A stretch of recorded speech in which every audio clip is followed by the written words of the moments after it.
M.I.A. How are you? There you go. It's all part of the, is it all the color-coded plan? What is that all about? Yeah, I thought it was going to like be really trippy and give people optical illusion, but not so much? Yeah. How are you? I'm good. Record named after your mother? A long time. Tell people about your mother. She wasn't like my dad, and she kind of... Your dad's presented as this warrior, rebel leader. Yeah, like he was really into ideas and stuff like that, and saving the planet, and, you know, like revolution and blah, blah, blah. And my mum was the opposite. She kind of worked, you know, as minimum wage sewing assistant, and she put food on the table because she just wanted to save 3 people, you know.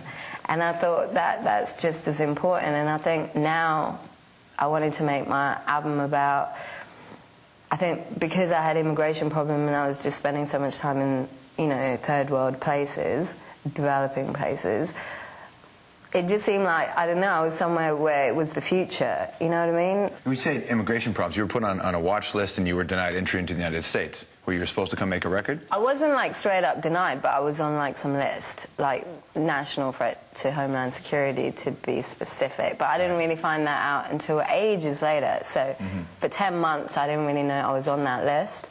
But I just kind of went from all the codes, like, you know, blue, yellow, red, like purple, whatever. Yeah. But when I had... Purple's really bad. Swollen, purple's not bad. so bad, but I hit the red list, and that's when it was like, yeah, you know, you're like on the watch list and stuff.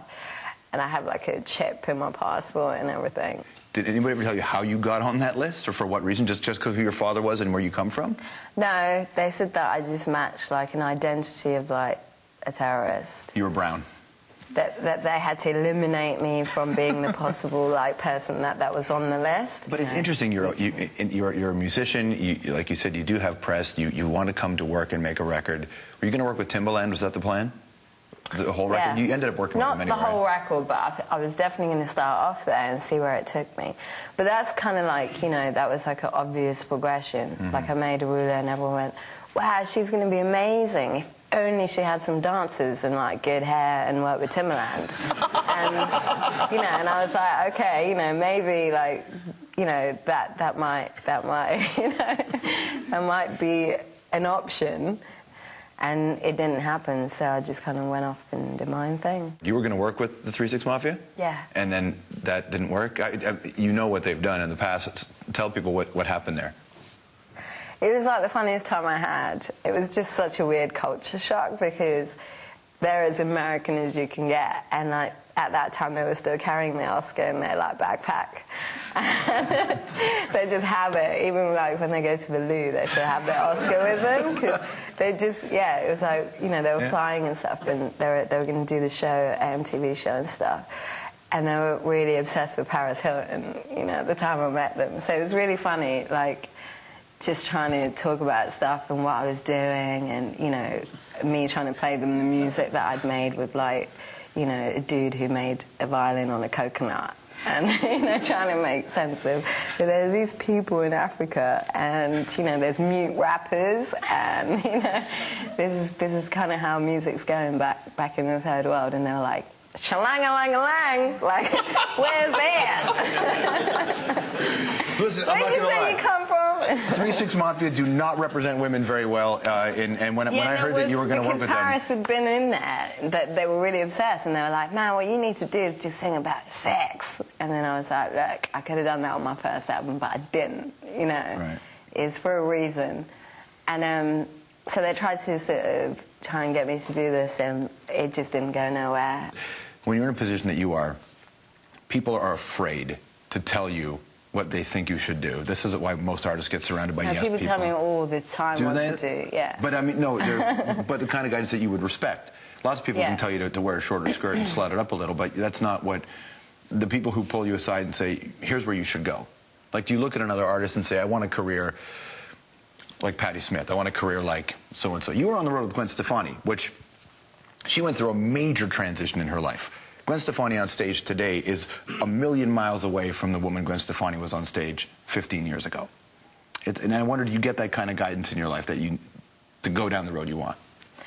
No, but I think luckily, like, if you really had a life like, you know, whatever people write about when they talk about me, then you kind of don't need it, because it really is about reducing it down to, like, your basic motivation. I think for me, it's kind of always been about survival and stuff. So, you know, I remember when I was really coming from, you know, was living in Sri Lanka and stuff like that, I always used to think, there's no way someone from up there is going to give a shit about someone like, you know, someone like me who's down here, or you're ever going to get an opportunity to, like, voice yourself or something. So then when you get a chance, you have to remember that, and then you have to go and find the kids that are thinking like the way you thought 20 years ago. On your first record, the anger was so well placed, the war was going where it was going. I mean, today, lots has happened in England since then, politically, and you're talking culturally earlier. Is that still eating away at you? In 2002, 3, 4, 5, I think it was important to just be that brave and say, yeah, actually, I am an artist. I'm going to stick my neck out to get something across, that there are limitations on freedom of speech, and and then you're ready to suffer the consequences, whatever they are. And, you know, I did that.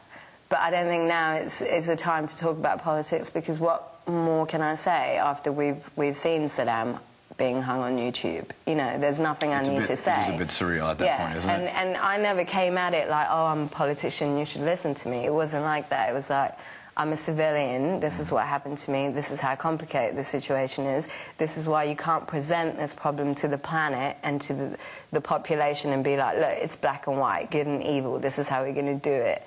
You know, you just can't present that situation like that.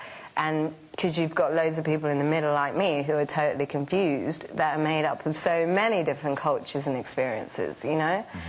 And I think you kind of use yourself as a vehicle to point that out, but now I don't think that's, you know, it's down to the people who are good at politics, who have studied politics, who are actually experts in that, to take it further than that. There you go. Name of the record is called Kella. Ladies and gentlemen, M.I.A. Nice to see you. Thanks for coming. M.I.A. This is some good stuff. The Hour will be right back.